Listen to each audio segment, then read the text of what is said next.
If there's any one thing that's come to symbolize nightlife, it would have to be neon. The cool, burning, colorful stuff that used to adorn just about every theater, bowling alley, and juke joint has started coming on strong again, both with sign makers and with artists.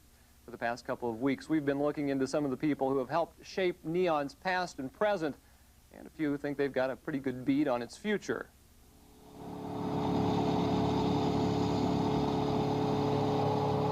And this is what you call turning the solid into liquid. It takes a little while, and so you just turn it gently, try to get an even heat around it.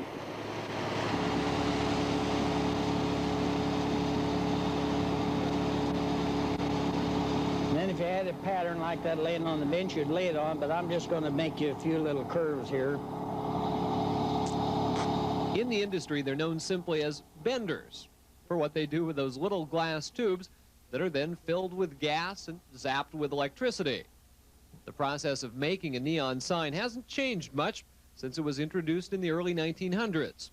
And although Finis Necessary hasn't been bending quite that long, his 55 years of experience certainly makes him one of the deans of Kansas City neon. When they first started out, they had the EAT signs, E-A-T, vertical and horizontal, and the A served in the middle of the sign. And there was lots of those put out through the country. And then they began to put up neon border around filling stations and places of that nature. And then when beer came back, everyone wanted the beer sign. It was in the 40s that neon really took off as an advertising medium. And not just in Las Vegas. Here in Kansas City, businesses with giant rooftop signs like Western Auto and the old Katz drugstores kept the neon community hopping. Finis is officially retired, but he remembers a time when as many as 6 benders worked here in this space at Federal Sign. Only one is needed now. If everybody likes neon so well, why did it disappear for a while? Well, the plastic came out, and they thought that it would be cheaper to operate, but it don't have the punch that neon has. That's why it's coming back in some respect now. Coming back mostly in the hands of young people, many of whom have taken short courses at neon schools. Courses the veterans tend to regard pretty skeptically. If they get into a shop where they have an old-timer to train them, they can turn out to be a good glassblower. But sometimes when they start out on their own, in 6 weeks' time, you can't learn the trade. We served a 3-year apprenticeship when I started. I got some used equipment and set up, and when I set up, I stayed here for a while and didn't let anybody really know I was here until I got, like better acquainted with the fires, with the glass, with bombarding and stuff. When Stephanie Leedy pleaded with Jewel Bolin, the man she calls Grandpa Neon, to take her on as an apprentice 5 years ago, she had at least one advantage. Leedy was already an experienced glassblower. Here she's pumping out the impurities in an old tube that's been brought in for repair to the little shop on 18th Street. Repair is a good part of the business, but it's got some built-in limitations. There's virtually nothing that will go wrong with it. Usually, that's why you see signs that are out there that are 40 years old, because as long as the gas, as long as it was pumped right, as long as there are no cracks or no impurities in the unit itself, it'll burn for many years. And usually what goes wrong first is the transformers may go out. Those are precisely the qualities that attracted Leedy to neon in the first place, to using it as a source of light in her sculptural work. After all, before the invention of fluorescence, neon was a prime source of white light. For Leedy's partner, Jordana Arnold, the road to neon was a little different, working its way through her interest in fiber and ceramics.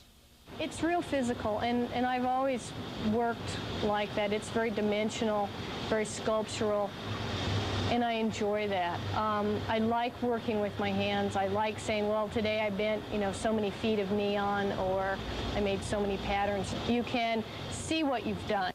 Both women say they'd like to be able to see more of what they've done in the way of art pieces, things that don't necessarily have anything to do with business, like this sculpture of Leedy's and this small piece by Arnold.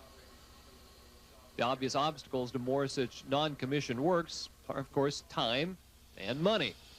Neon's an expensive art form. You've got all the transformers and the electrical stuff. Getting, bending up the glass, doing the artwork is fast. That's easy. That's real immediate. It's getting everything put together for presentation. As most artists will probably admit, that's the hard part.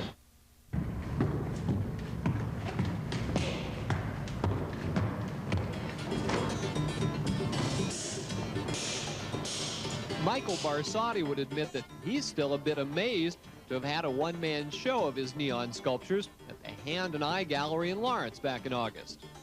Amazed because until the gallery owner came up with the idea and his boss at Art and Sign agreed to help foot the bill, most of these sculptures didn't even exist.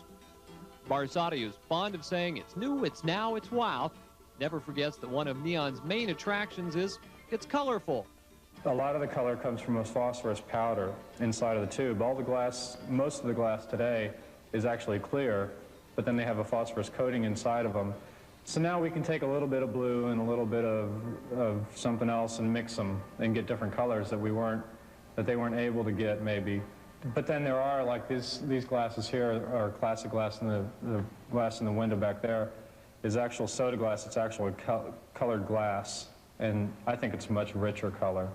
Barsotti, yes, he is the son of the Kansas City cartoonist, originally thought he might be an architect, which led to a few years of driving a taxi.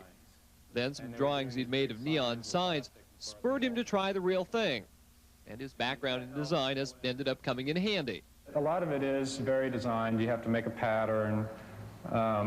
You want to make sure that everything fits, and you have to figure out the footage of the glass and get the transformer, and where are you going to put the transformer, what are you going to do with it, because they're big and not exactly attractive.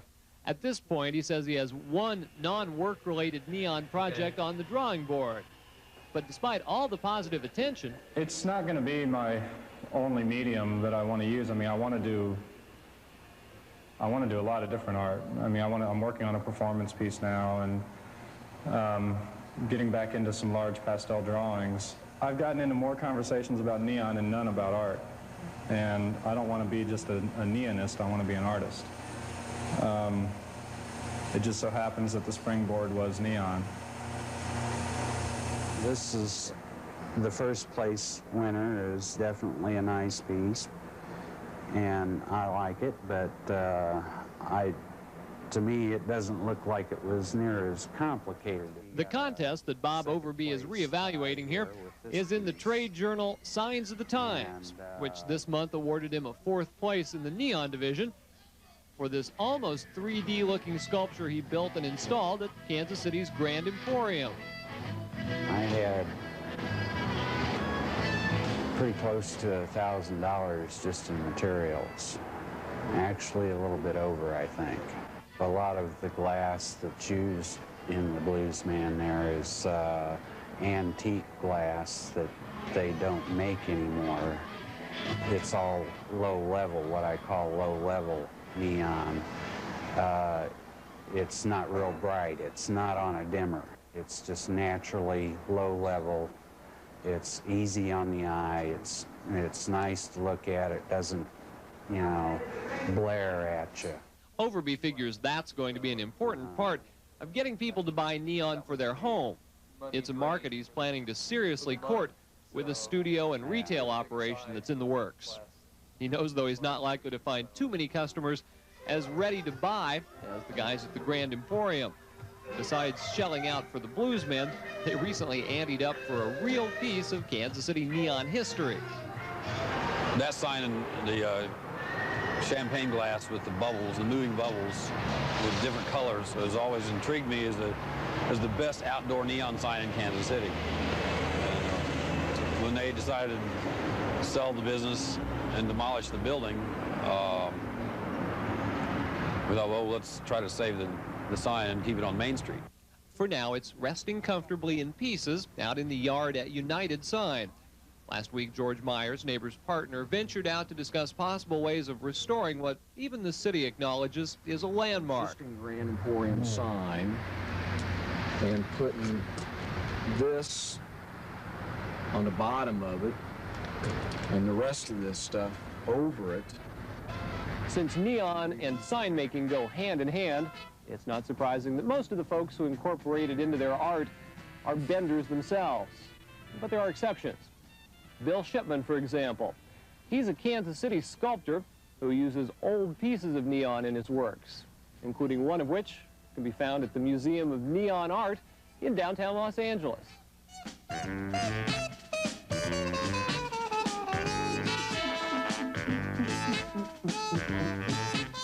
Practicality of it is it takes so much time to build one of these, I don't have time to bend the glass and don't have any desire to. Where do you find the glass? It finds me. I've been in it enough years that people call me up and they say, hey, I've got a piece, are you interested in it? Can I drop it off? And then we negotiate. Are you looking for something particular in those pieces? Yeah, that they light up. And when a whole room full of them does, it's truly something to behold. In a nutshell, Shipman uses found objects, chairs, as pedestals for his minimalist fiberglass enclosed neon constructions. The juxtaposition of high and low tech, he says, gives you lots to think about. Or you could just sit back and soak up the light. You saw the pieces come up. When people have a piece in their home, they don't have it on all the time, but say if company comes over, it makes it a special occasion without having to redecorate. The things Shipman does with neon may never move him into the mainstream, but he does share at least one thing with many of those who are pushing the medium into a new age: the urge to tinker. There are certain barriers that neon has. I think that you can extend those barriers if you're smart enough, you know, if you do it right. People who make art with neon, I think, go past those limitations. Because it's very exciting and people are just blown away by it. So it would be real easy for me to just keep going along those lines. But I don't want to. I want to be more cautious about, you know, well, why am I using neon in this piece and not anything else in the world? Oh, yeah. Enjoyed it from the first day that I saw men bending it, Mr. Finley. And I was determined if I had the opportunity, I was going to learn it, and I did. And I never tried to follow any other line.